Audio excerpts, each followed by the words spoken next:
Hello mga kabosing! Welcome back again to my vlog! As you can see mga kabosing is nakasalamin ako ngayon kasi minsan kasi sumasakit yung mata ko at ganon din minsan siguro kasi tumatanda na rin tayo mga kabosing, diba?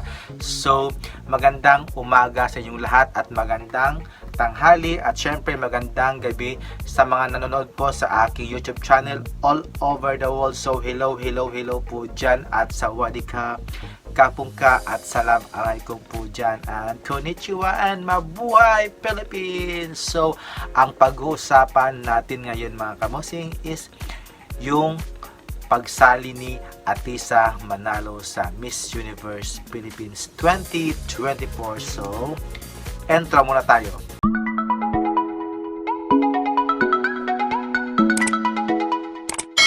Welcome back again to my vlog mga kabosing. So ngayon pa lang is ang trending na talaga yung pagsali ni Atisa Manalo sa darating na competition sa Miss Universe Philippines 2024 na siya ang inappoint ng Quezon Province bilang mag-representante ng kanilang bayan mga kabosing. So sa akin naman is okay lang sa akin na sumali si Atisa Manalo kasi may experience naman siya sa national at international pageant mga kabosing. So pwede na natin siyang ilaban sa Miss Universe doon sa bansang Mexico mga kabosing. Gaganapin this November I think mga kabosing. I'm not sure, basta this year mga kabosing. So bago mag December yon mga kabosing. So sa mga pageant vlogger naman, usap-usapan naman doon na marami talagang hindi naniniwala sa kakayahan ni Atisa Manalo when it comes sa kanyang communication ability mga kabosing. So binak forward na doon nung last 2018 nung naglaban siya sa Binibining Pilipinas na hindi na satisfied yung mga vlogger sa kanyang winning answer mga kabosing bilang isang Miss International, Binibining Pilipinas International na siya yung ilalaban at naging first runner up siya doon mga kabosing sa bansang Japan mga kabosing. At hindi din sila nasatisfied sa kanyang speech doon sa Miss International noong last 2018 na nilaban si Atisa Manalo. So hindi sila nagalingan sa kanyang performance when it comes sa kanyang speech communication. I don't know mga kabosing,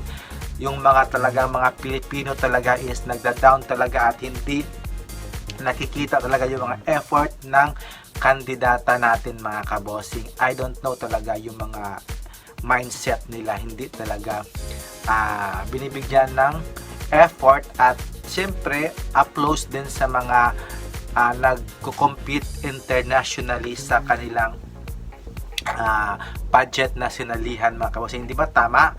At aside naman doon is gusto talaga nilang ipanalo si Alexi Broke na mga vloggers kasi strong daw yung kanyang communication at syempre maganda yung kanyang abilities, body na parang may mga pa-abs pa daw siya. I don't know kung makaka-penetrate siya doon sa kung siya yung ilalaban sa Mexico. I don't know kung mangingibabaw talaga siya kasi sa dami-dami na bang magagaling at syempre sa communication skills marami din naman, di ba mga kabosing. Kaya yun po, yun na lang po yung aking masasabi sa mga vloggers at sa mga iba pang mga nag-down kay Atisa Manalo is kahit ano pang gawin niyo is lumalaban pa rin si Atisa Manalo sa kanyang journey at may uwi yung Miss Universe Philippines. Kasi para sa akin subok na si Atisa Manalo when it comes sa national at international pageant.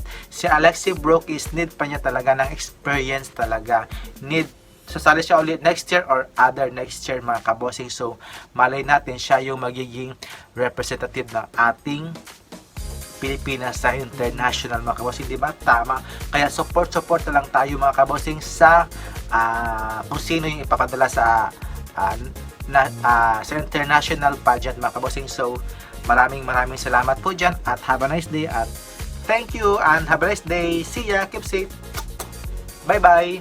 Subscribe please.